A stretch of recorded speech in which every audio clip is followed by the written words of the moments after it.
We've talked a lot today about the importance of connection. And I don't know, 7, 8, 9 years ago, somewhere in that neighborhood, I was at an event in Cleveland. The Center for Digital Education was putting on an event. I'd been lucky enough to participate the previous year. They asked me to join again in Cleveland. And my friend Sarah Shapiro, who a number of you know, called me and said, hey, are you going to this event? My friend Joseph will be there, and you will never meet a more humble and brilliant person and servant of the people and advocate for education and educational technology than Joseph. You've got to meet him. That was 7 or 8 years ago. We ate lunch at that event. We became very, very good friends, and he's one of my favorite people on the planet. I'm so, so excited that you all get to hear from him today.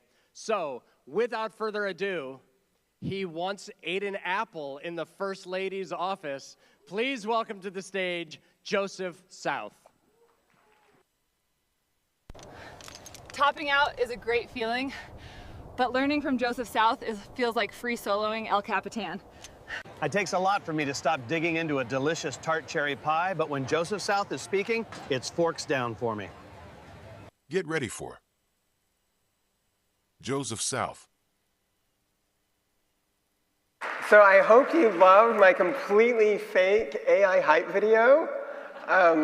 I was thinking the two things that I couldn't be distracted from, and the first was topping out. Any rock climbers in here? Yeah, you don't want to miss that. And of course, eating cherry pie. It'd be amazing to have something stop you from eating cherry pie. So that's where my hype video came from. I'm really excited to be here with you today. I only got 30 minutes, and I've got a lot of stuff to say, so I'm going to jump right into it. First of all, I want you to know that I'm from ISTE-ASCD, which is two organizations that joined together a couple of years ago. And I think it's a really important story because ISTE has been all about using educational technology in teaching and learning for years, for 40 years. And ASCD has been all about using evidence-based pedagogy for 80 years. And we decided to bring the two together because we felt like the technology conversation and the pedagogy conversation needed to be one conversation. And so now we're a single nonprofit organization focused on evidence-based pedagogy and using technology to transform teaching and learning. So, this part's gonna be slightly interactive, slightly. You don't have to actually talk to anybody, so you can relax, you don't have to flee. But you are gonna have to raise your hand. So I'm gonna start by telling you about an app. So here's an app. You're in a strange place, you've never been there before, you just land and you gotta get to an address. It's an address you've never been to before. So you push a button on your app and a person you've never met before nor will ever see again in your life pulls up in their personal vehicle. And they pull over to the side of the road and you get in the back of this vehicle and they drive you right to the place where you need to go and you get out and you say bye and you're done. Okay, so how many of you are yes, yes, yes, sign me up for that? How many of you, so raise your hands. Okay, reluctantly, I might give that a try. Okay, no, there's no way I'm getting in the back of that stranger's car. Okay, interesting. Okay, so I think I know what your issue is. It's probably, this is Uber, as you know, and millions of people use it all the time.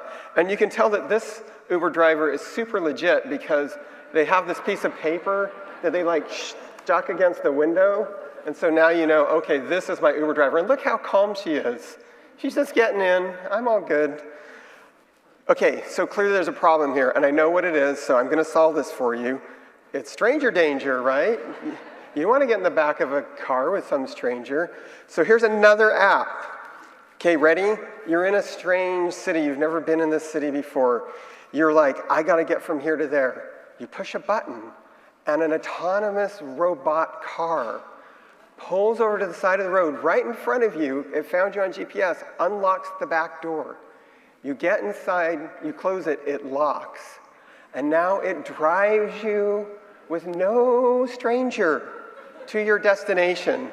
Okay, same 3 questions. Where's my yes, yes, yesers? Okay, my reluctantly, maybe. Okay, and the no way am I doing that. Okay, wow, that was really different than Uber. And I'm wondering a little bit why, and I've thought a lot about this. I'm what is the difference, right, between getting in a car with a crazy stranger you have no idea and just getting in a robot car? Well, you know, these are real. Waymo is the real deal. And by the way, I rode a Waymo recently. And so in case you think I'm making this up, you get in and it just starts doing this. And you're like white knuckling it for a while. And then you're like, okay, this might be all right. And then by the end of the drive, you're like checking your mail, right? I mean, it's like, it's amazing how quickly you just like normalize this stuff. But I think the big difference between Uber and Waymo is 10 years. Uber launched 10 years ago. And at the time, it was the craziest idea we'd ever heard of. And 10 years later, no big deal. And in 10 years, Waymo's going to feel the same way. I know it sounds crazy now, but in 10 years, it won't. And in this theme of the 10-year anniversary of the STEM Ecosystem Convening, I wanted to take that theme of 10 years. And so I want you to think about this student and what her world's going to be like in 10 years. And to think about that, we've got to think about what her world is like today. So she's never known a time without drone delivery service. Never has been aware of a time when there weren't drones delivering packages. Reusable rockets? I mean, come on. That is the coolest thing ever. Like, I gotta watch this land. I just have to watch it. That was amazing. Gene editing, right? Her whole life, we've been able to do this. Do you know that they've made woolly mice? Have you heard of the woolly mice? So there's people who are trying to bring back the woolly mammoth, and to get started, they've used CRISPR to take the genes from the woolly mammoth genome and splice them into mice to make woolly mice. So one potential 10-year future for her. I can't believe we're touching a mammoth. Look out, he's got my hat! Oh my goodness, that is hilarious. All right, you might have a hilarious mammoth in your 10-year future. This is what they want to do. They're serious about this. And if you don't think they're serious about it, remember the woolly mice. I can't believe. So what this means is we are facing a seismic shift. And if you think about the rise of AI, you get a sense of how big this is. There are 1/10 of all the people on this planet use generative AI regularly. That's like a number that's really hard to wrap your mind around, but 1/10 of the planet are using generative AI regularly. I was at an event in Silicon Valley a while back with Mira Murati and Bill Gates. And they made these two comments, and it really put it in perspective for me. She was like, hey, we're moving so fast, we don't have words to describe it. And I'm like, you're literally building ChatGPT. You are building ChatGPT, and you're telling us we don't have words to describe it? And Bill made this really important point. He's like, in the past, there's been a big infrastructure move that had to take place for new technologies to take over. But Gen AI already works on your phone. And so as a result, it's hitting us all at the exact same time, right? We're all hitting the generation AI revolution at the very same moment on all of our phones, whether you're in a school or in a business or a parent or a child. And so I start thinking about the things that I'm not going to do anymore. I'm not going to draft anything. I'm not going to schedule anything, take notes, summarize. Those are pretty obvious. But you know, pretty soon I'm not going to hire a translator or a lawyer or an accountant or a graphic designer. I don't know if you saw, but there's 2 businesses that recently negotiated a contract with their 2 AI bots representing each side of the business. They just negotiated a contract instantly. That was real. I'm not making that up. This is happening. And when you think about this kind of world, one thing becomes really clear, and it's reflected in this study. So in this study, they had teams with AI, an individual with AI, teams without AI, individual without AI. So you expect the individual without AI, poor person is stuck over here. Of course, the team with AI is going to, kick butt. But look at this. One individual with AI outperforms a team of humans without AI. Now, you may think that's amazing and awesome, or you may think that's scary and terrible, but the point is the world is changing, and humans are going to work with and alongside AI. That's inevitable. It's not going to not happen. And if you look at the worldwide skills, so the World Economic Forum does surveys, and they say, what are the skills that are in demand worldwide? And it's really interesting because the top 3 are all technical skills. They're sort of the STEM skills that we talk about all the time: AI and big data, networks and cybersecurity, technology literacy. But all of the rest of the top 10 skills are human skills. It's so interesting. Creative thinking, curiosity and lifelong learning, environmental stewardship. So at the same time that these technical skills are at a premium, the things that AI is not good at, the things that it's not going to get good at anytime soon, the human skills are also in high demand. And so in my mind, this creates an education imperative. We have to refocus what we're doing. We have to change what we teach and how we teach it. So I'm going to talk for just a minute about what we teach. So this is an ambitious high school schedule. I know it's real because I got it off the internet. And I mapped it against ChatGPT benchmarks. And this is ChatGPT 4. ChatGPT 5, of course, is more advanced than this. And look at this. We've got 95% on math, 90% on science, 80, 90% on history. Even on CS problems, it's 85. And if you look at the latest version, GPT is starting to win international CS Olympiad awards. So at the same time, we have an engagement crisis in our schools. So you have students who believe there's not enough opportunities to be curious. Only 17% said they learned something interesting. And hardly any of them feel like schoolwork is important. And I don't know if you follow Ted Dintersmith, but he's like, we gotta really avoid just generating bad versions of AI in our schools. So this doesn't mean we're gonna stop teaching math or stop teaching chemistry, but it does mean we need to rethink about what productive struggle is in this world. And to illustrate this, my father, when he got his dissertation, he was at University of Utah, they had one mainframe on campus. It was in use all day long, and you had to schedule time on it.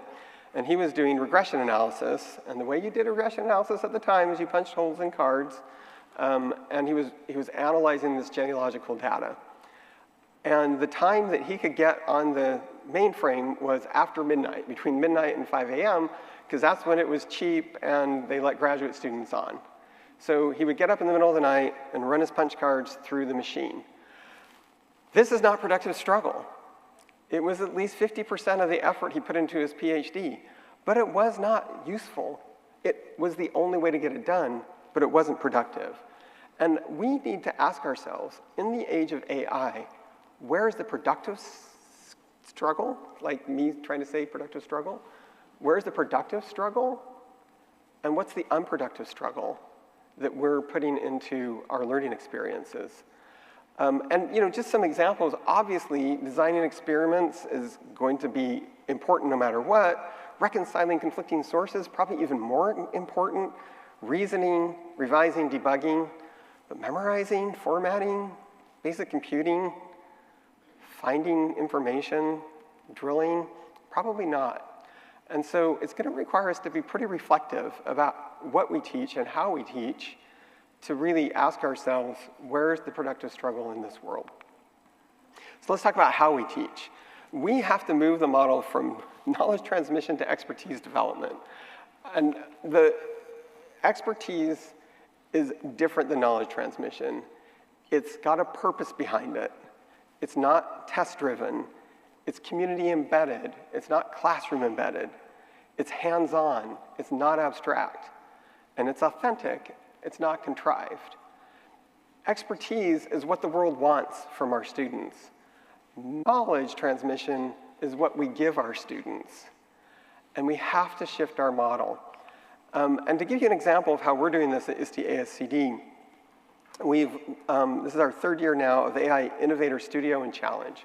So we put out a challenge to any students around the world to develop an AI app based on the UN Sustainable Development Goals. And they can submit this app that they've built themselves, And the winners get to come to ISTE-ASCD and show off their app. So I'm going to talk about this one team, which is the team from Mexico.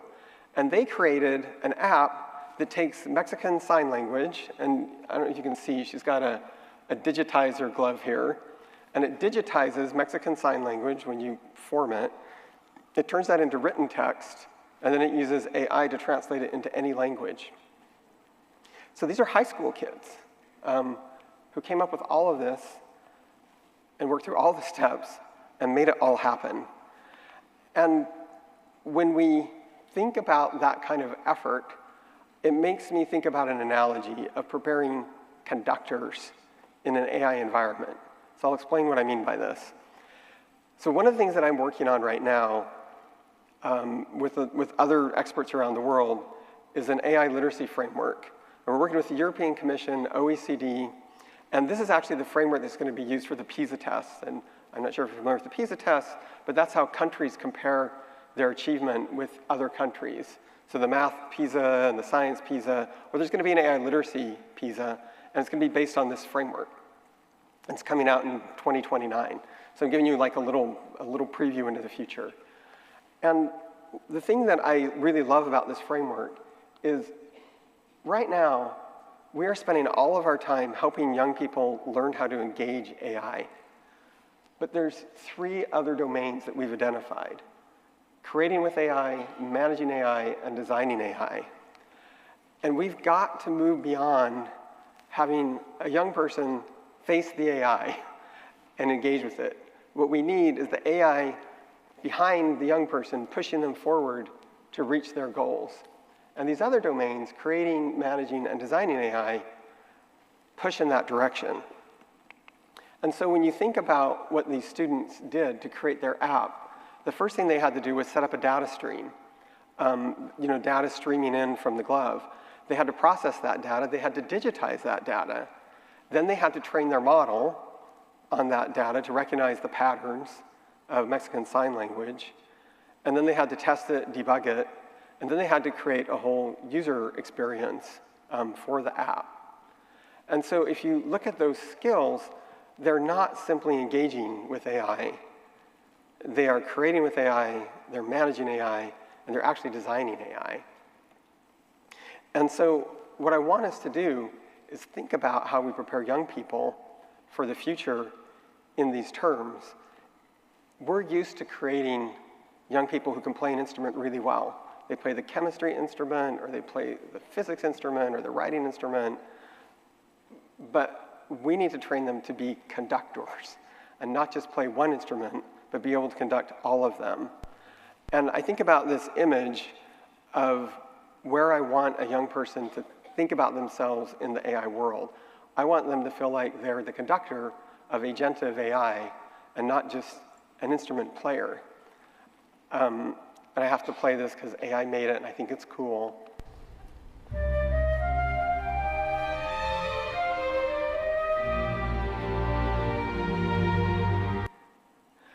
And okay, cool video. But the other thing to realize is I made that with one prompt in about 3 minutes, right? If I were to shoot that video, I would have had to hire the musicians, get licensed to the music, find my actor, sighting, set design, cinematography, editing, right? 3 minutes, full-fledged video. This is the kind of power that's going to burst up underneath our young people. The hype videos that I made, that's what AI can do today. In 10 years, just imagine the kinds of tools they'll have available. And so I want you to picture your future students. And I want you to ask, are they going to be students who are ready to write a draft of something or take notes? Or are they going to be students who are creating rather than consuming AI? Are they going to be students who are conducting the instruments rather than just playing a single instrument? These are new skills that we have to bring to the fore, and we have to gain ourselves if we're going to share it with them. So I hope that you will think about her future and that you will think about how we can be the people who prepare the future AI conductors. Thank you.